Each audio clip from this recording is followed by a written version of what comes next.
السلام علیکم ورحمۃ اللہ وبرکاتہ۔ بسم اللہ الرحمن الرحیم۔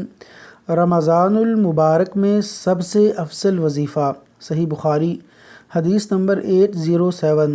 حضرت ابو ہریرہ رضی اللہ عنہ سے روایت ہے کہ مہاجرین میں سے غریب لوگوں نے نبی کریم صلی اللہ علیہ وسلم کے پاس آ کر کہا کہ مالدار لوگ بلند درجات اور نعمتیں لے گئے، وہ بھی ہماری طرح ہی نماز پڑھتے اور روزے رکھتے ہیں، مگر انہیں مال کی وجہ سے ہم پر فضیلت حاصل ہے، جس کے ساتھ وہ حج، عمرے، جہاد کرتے اور صدقات دیتے ہیں۔ آپ صلی اللہ علیہ وسلم نے فرمایا، کیا میں تمہیں ایسا عمل نہ سکھا دوں کہ تم سبقت لے جانے والوں کے ساتھ مل جاؤ اور اپنے بعد والوں سے تم سبقت لے جاؤ، اور تم سے افضل کوئی نہ ہو سوائے ان کے جو اسی طرح کرے جس طرح تم کرو۔